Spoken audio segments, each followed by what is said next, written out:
भैया अब ज़मीन का भी बनने वाला है आधार कार्ड। जी हाँ, 2024 के बजट के हिसाब से जो है अब चाहे शहर की ज़मीन हो या फिर गांव की ज़मीन हो, हर ज़मीन का बनने वाला है आधार कार्ड। जी, अब आपको अवैध कब्जा से मिलने वाला है मुक्ति, क्योंकि पहले क्या था, ज़मीन पे कोई भी कब्जा कर लेता था, लेकिन अब इस तरह से ज़मीनों का डिजिटलाइजेशन किया जाने वाला है जिसके हिसाब से जिससे जो है कोई आपकी ज़मीन पे कब्जा नहीं कर पाएगा।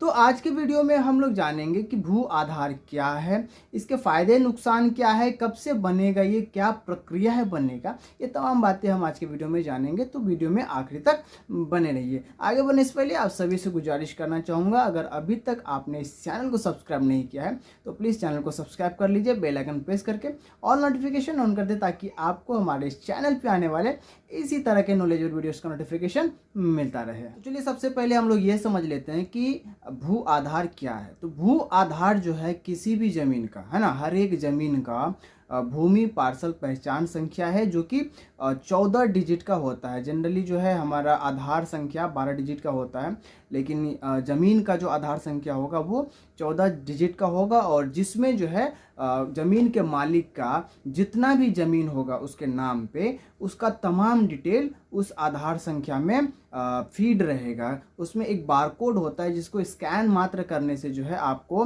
उस व्यक्ति से संबंधित जितना भी प्रॉपर्टी है, जितना भी ज़मीन है, उसका कंप्लीट डिटेल, खाता खेसरा, कितना ज़मीन है वगैरह वगैरह, मतलब तमाम डिटेल आपको मिल जाने वाला है भू आधार से। आइए जानते हैं भू आधार किसका बन सकता है। देखिए, ज़मीन जिसके नाम से है उस ज़मीन का भू आधार उसी के नाम से बन सकता है। अगर मान लीजिए आप ज़मीन आपके पिताजी का है ना, तो भू आधार भी जो है आपके पिताजी के नाम से ही बनेगा। ज़मीन आपके दादाजी के नाम से है तो ज़मीन भू आधार भी आपके दादाजी के नाम से ही बनेगा। मतलब कहने का ये है कि व्यक्तिगत रूप से जिस व्यक्ति के नाम पे ज़मीन है, चाहे जितनी भी प्रॉपर्टी, 1 2 3 4 जितनी भी प्रॉपर्टी उस व्यक्ति के नाम पे है, भू आधार भी जो है उसी व्यक्ति के नाम पे बनेगा, और उसी एक आधार में जो है सारे प्रॉपर्टी का जो है डिजिटलाइजेशन होने वाला है, और उसी में सारा डिटेल उनको फीड करके मिलने वाला है। तो जमीन अब ऐसा नहीं है कि आप वंशावली में अपना नाम दिखा के जो है भू आधार बनवा सकते हैं। जी नहीं, वो ज़मीन प्रॉपरली आपके नाम पे होगा तभी जो है आपका भू आधार। अब बात आती है कि भू आधार बनने का प्रक्रिया क्या है। तो प्रक्रिया में सबसे पहले जो है आपके घर पे आके सर्वे किया जाएगा, है ना। हर एक क्षेत्र के ज़मीन का पहले तो सर्वे किया जाएगा, 1 बार 2 बार 3 बार 4 बार, तब तक सर्वे चलेगा जब तक कि प्रॉपरली जानकारी ना मिल जाए आपकी ज़मीन का। कई बार ऐसा भी होगा कि ज़मीन आपके दादा परदादा के नाम पे है और वंशावली में आप हैं, तो आपको वक्त दिया जाएगा कि आप जो है वंशावली में आपका नाम है तो आप अपने नाम से ज़मीन को अलग कर लें। अपना 4 भाई हैं, 5 भाई हैं, तो सारे अपना अपना नाम से ज़मीन को सेपरेट कर ले, और सेपरेट करने के बाद जो है आपका भू आधार आपकी ज़मीन का आपको बना के दिया जाएगा। तो ये प्रक्रिया चलेगा, और इस प्रक्रिया में जो है अभी टाइम लगने वाला है, और इसके लिए जो है लगभग 3 साल का समय लेके चला जा रहा है, कि ऑलमोस्ट 3 साल लगेंगे वक्त इस भू आधार को बनने में। अभी क्या होगा कि हर एक क्षेत्र में, हर एक राज्य में इसका जो है सर्वे किया जाएगा। तो 3 साल का वक्त इसलिए लगेगा क्योंकि अभी भी बहुत सारा ऐसा ज़मीन, बहुत सारे ऐसी प्रॉपर्टी है जिसका करेक्ट जानकारी है ही नहीं। यहाँ पे कुछ है, वहाँ पे कुछ है, वहाँ पे कुछ है, किसी का ज़मीन बेचा गया है तो उसका रजिस्ट्री नहीं है, उसका क्या बोलते हैं उसको, म्यूटेशन नहीं है। तो इस तरह की बहुत सारी समस्याएं हैं, है ना। कई सारी ज़मीन कब्जा में है, अभी कोर्ट केस चल रहा है, बहुत तरह का जो है विवाद है ज़मीनों पे। तो ये सब चीज़ों को सुधारने के लिए ज़मीन के मालिक को वक्त भी दिया जाएगा, और इसी कार्य में ऑलमोस्ट जो है 2-3 साल का वक्त लगने वाला है। और जब सब कुछ, सारे डाटा एकदम सेपरेट हो जाए, पूरा तरह से हर जगह करेक्ट हो जाएगा, तब जो है सबका भू आधार बनना शुरू हो जाएगा। जितना आसान ये सुनने में लग रहा है भू आधार कि एक ही आधार में जो है सारे ज़मीन का डाटा आ जाएगा जिसके नाम से है ना, उतना ही ये मुश्किल भी है। तो चुनौतियां आने वाली है इस कार्य में काफ़ी सारा। तो वो चुनौती क्या है वो मैं आपको बताता हूँ कि अभी भी जो है काफ़ी सारे राज्य में ऐसा है कि सबसे पहले तो ज़मीन का जो है ऑनलाइन प्रक्रिया अभी तक कुछ राज्यों में नहीं हुआ है, ठीक है। और जिन राज्यों में है उन राज्यों में दिक्कत यह है कि आज से कई साल पहले आपके दादा परदादा जो भी हैं उन लोगों के टाइम में ऑनलाइन ज़मीन चढ़ाने का हिसाब किताब नहीं था। तो पहले क्या किया जाता था कि ज़मीन को ऐसे ही मौखिक रूप से दे देता था, है ना, और मौखिक रूप से भी अगर एक स्टेप आगे बढ़ते थे तो वो रजिस्ट्री कर देता था, लेकिन म्यूटेशन नहीं करता था। तो अभी भी ज़मीन क्या है कि रजिस्ट्री तो कर दिया है, लेकिन जिसने खरीदा है उस ज़मीन को, वो ज़मीन उसके नाम से नहीं दिख रहा है, वो किसी और के ही नाम से दिख रहा है।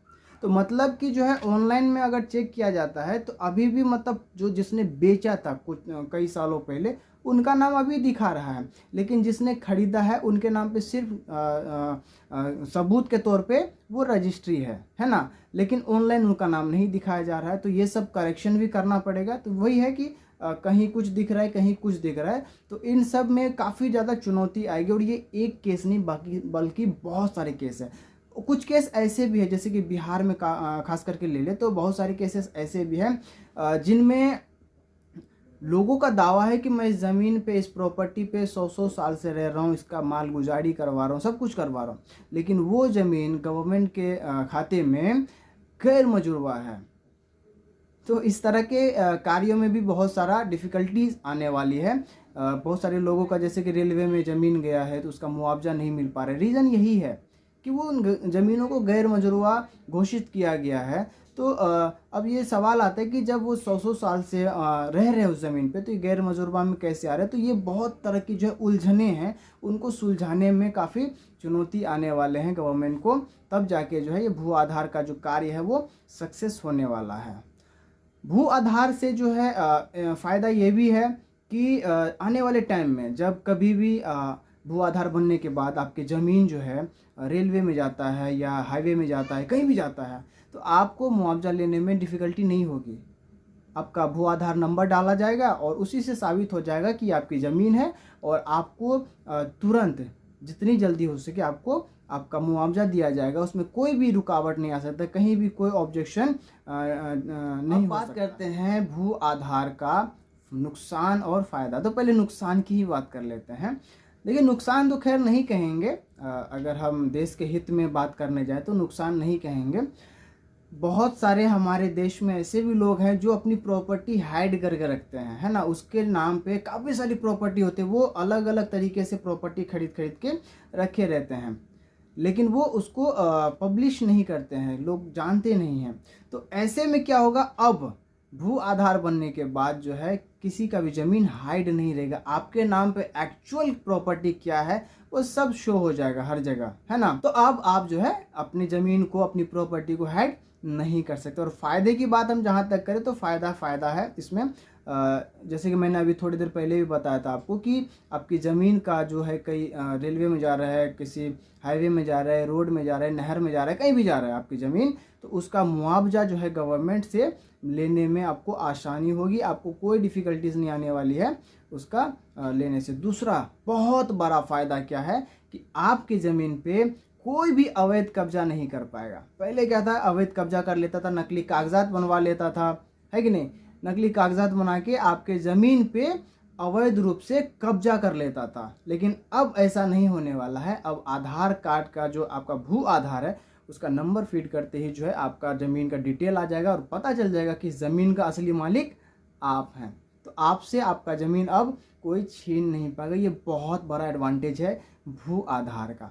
तो हम लोग इंतज़ार करते हैं कब से भू आधार जो है बनना शुरू होगा। मैं इससे रिलेटेड जो है टाइम टू टाइम आपको अपडेट देता रहूँगा, तो हमारे वीडियो में बने रहिएगा। चैनल सब्सक्राइब नहीं किया है, मैं फिर से एक बार कह रहा हूँ, चैनल को सब्सक्राइब कर लीजिए। इसी तरह के नॉलेजेबल वीडियोस आपको मिलता रहेगा। वीडियो पसंद आई हो तो वीडियो को लाइक, कमेंट, शेयर करना ना भूलें। मिलते हैं अगले वीडियो में एक नई जानकारी के साथ। तब तक के लिए स्वस्थ रहें, मस्त रहें।